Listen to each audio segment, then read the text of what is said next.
الأخوة الأفاضل، السلام عليكم ورحمة الله وبركاته.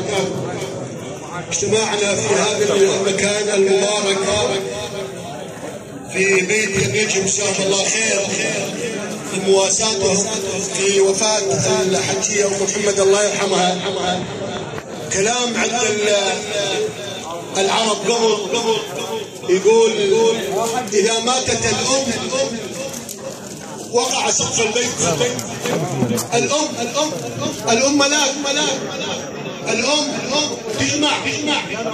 الأم هي طريقة إلى الله ورسوله، إلى الجنة.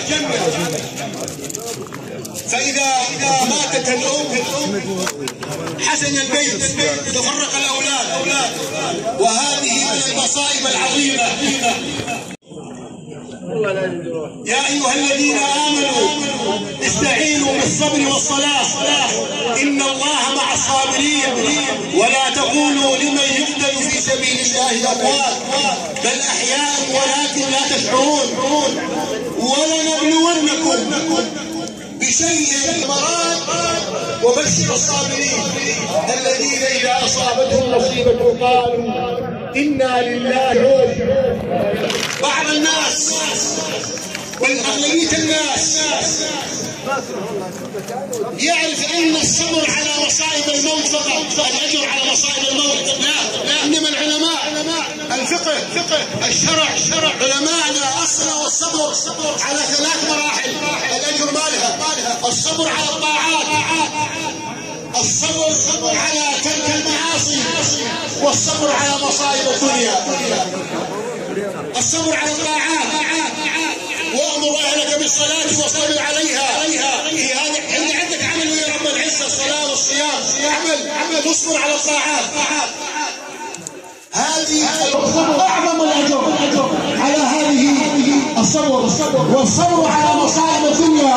ويقول الله تعالى في حديث قدسي عن النبي صلى الله عليه وسلم يقول إذا وجهت إلى عبد من عبيدي مصيبة في بدنه أو ولده أو ماله أو ولده فاستقبل ذلك بصبر جميل استحييت منه.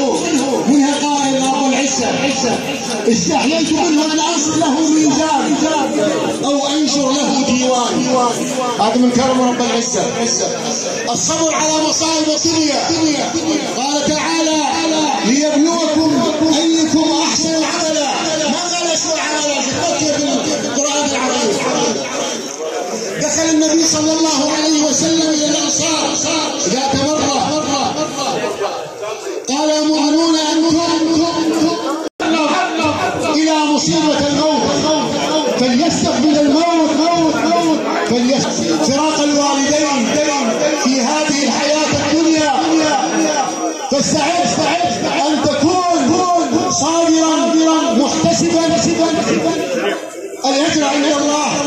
يقول عبد الله بن مبارك رحمه الله تعالى من سيد التابعين يقول المصيبة واحدة فإذا جزع منها صاحبها كانت مصيبتين. قالوا ما هي يا إمام؟ قال المصيبة التي قدر الله له بها أي الموت. فهذه مصيبة وذهاب هاجر المصيبة مصيبة. هذا والحمد لله رب العالمين والصلاة والسلام على سيدنا محمد وعلى آله وصحبه وسلم أجمعين. جزاكم الله خير.